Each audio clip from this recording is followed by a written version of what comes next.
مسلمان کے پاس ایک ایسی دولت ہے، اگر اس دولت کو سنبھال کر رکھے، اگرچہ دنیا داری ہے، اپنے کام و کاج میں لگا ہوا ہے، اپنی لگن میں لگا ہوا ہے، لیکن وہ دولت جو اللہ نے اپنی کلام میں ارشاد فرمائی ہے، اگر وہ دولت اس کے پاس موجود ہے تو کائنات میں سب سے افضل و اعلیٰ ہے۔ سب سے بڑی دولت انسان کے پاس ایمان کی ہے، ایمان کی دولت کے بعد اطاعت رسول کی ہے، اتباع رسول کی، اور ایک اور دولت بھی ہے ایمان کے بعد، ایک یہ بے ایمان کے پاس بھی ہے لیکن اسے دولت نہیں سمجھتا۔ اگر اسے دولت بے ایمان بھی دولت سمجھے، بے ایمان ایمان نہ لانے والا اسے دولت سمجھے تو اس کا صلہ، اس دولت کا صلہ اللہ بے ایمان کو، اللہ اس کے رسول کے نہ ماننے والے کو اس کا صلہ دنیا میں ضرور عطا کر دیتا ہے۔ وہ دولت ماں باپ کی دولت ہے، لاکھوں کروڑوں کا مالک ہے، اربوں اور خربوں کا مالک ہے، ہر چیز دنیا کی آرائش سکون ہے، مگر ماں باپ کی دولت نہیں۔ میں اپنا نظریہ عرض کرتا ہوں، کائنات کا غریب ترین آدمی ہے ماں باپ کی دولت نہیں۔ جس کے پاس کچھ بھی نہیں، ککھ دی کلی بھی نہیں، رہن دی جگہ بھی نہیں، کچھ نہیں، ماں باپ کی دولت ہے، ان کی خدمت کرتا ہے، یہ ایسی دولت ہے، اس کے پاس سمجھیے یہ کائنات کے امیر تاجروں سے، امیر ڈاکٹروں سے، امیر ترین لوگوں سے بھی سب سے زیادہ امیر ترین شخص یہ ہے جس نے اپنے ماں باپ کو پایا ہے اور ان کی خدمت کی ہے۔ ایسی خوش نصیبی ہے، ایسی خوش بختی ہے ایسا، میں نہیں کہتا۔ آئیے حضور پاک صلی اللہ علیہ وسلم کے دروازے پر چلتے ہیں، ادب و احترام سے ہاتھ جوڑ کر پوچھتے ہیں یہ کیسی دولت ہے؟ کریم آقا ارشاد فرماتے ہیں خوش نصیب بندہ ہے، یہ دنیا کے اندر ایک خوش نصیب ایسا بھی ہے بندہ، جب شام ہوتی ہے نا، شام یا صبح ہوتی ہے، رات ختم ہو جاتی ہے، دن چڑھتا ہے، سورج نکلتا ہے تو روشنی پھیلتی ہے، کرنیں نکلتی ہیں، تو ایک خوش نصیب دنیا کا ایسا شخص بھی ہے جس کے لیے اللہ، وہ رہتا تو دنیا میں ہے، اس روئے زمین پر ہے، لیکن ایسا خوش بخت ہے اللہ اس کے لیے جنت کا دروازہ کھول دیتا ہے۔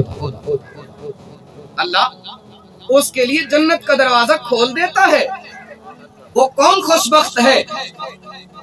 رہتا دنیا میں ہے، ہمارے ساتھ رہتا ہے، ہمارے پڑوس رہتا ہے، دوست ہے، بھائی ہے۔ کون ہے ایسا خوش بخت؟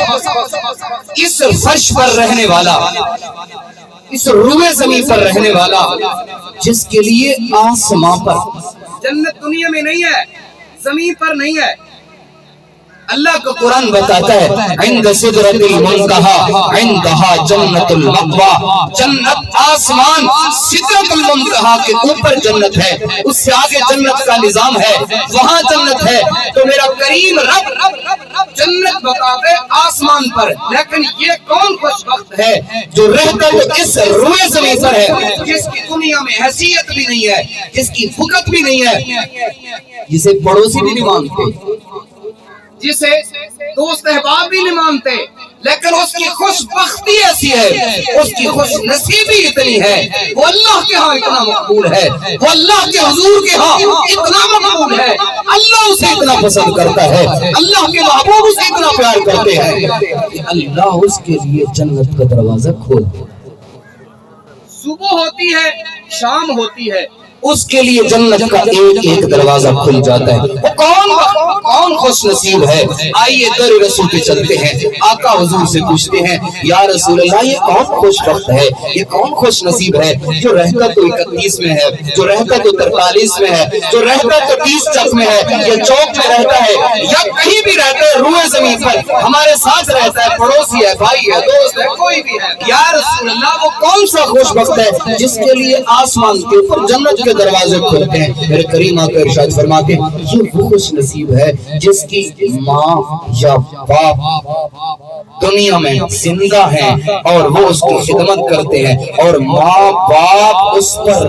ماں ہے یا باپ ہے، اس شخص پر، اس بیٹے پر، اس بچے پر راضی ہے اس والد کی یا ماں کی رضامندی سے۔ آج جس ماں کی ہم سمجھتے نہیں ہے بوڑھی ہو گئی ہے، پرانی باتیں کرتی ہے، یہ باپ بڈھڑا ہو گیا ہے، پرانی باتیں کرتا ہے، پرانے زمانے کی باتیں کرتا ہے، جس سر جھکا ہوا ہے، جس سر کانپتا ہے، ہاتھ کانپتے ہیں، جسم لرزہ داری ہے، رشہ داری ہے، ایسا کچھ وقت تو ہے جس کی خوشی میں اللہ اس کی اولاد کے لیے جنت کا دروازہ کھول دیتا۔ اگر دونوں حیات ہیں، اگر ماں اور باپ دونوں حیات ہیں تو اس شخص کے لیے عرض کروں گا جس سے والدین ماں اور باپ راضی ہیں، تجھ پر رب بھی راضی ہے، اس پر اللہ بھی راضی ہے، میرا رب بھی راضی ہے۔ میرے کریم آقا ارشاد فرماتے ہیں ماں اور باپ دونوں حیات ہیں دنیا میں، اور وہ خدمت کرتا ہے اور راضی ہے ماں باپ اپنے بچوں پر، تو وہ ایسے خوش بخت ہیں اللہ ان کے لیے ایک جنت کا دروازہ نہیں، صبح ہوتی ہے، شام ہوتی ہے، ان کے لیے جنت کے دو دروازے کھولے جاتے ہیں۔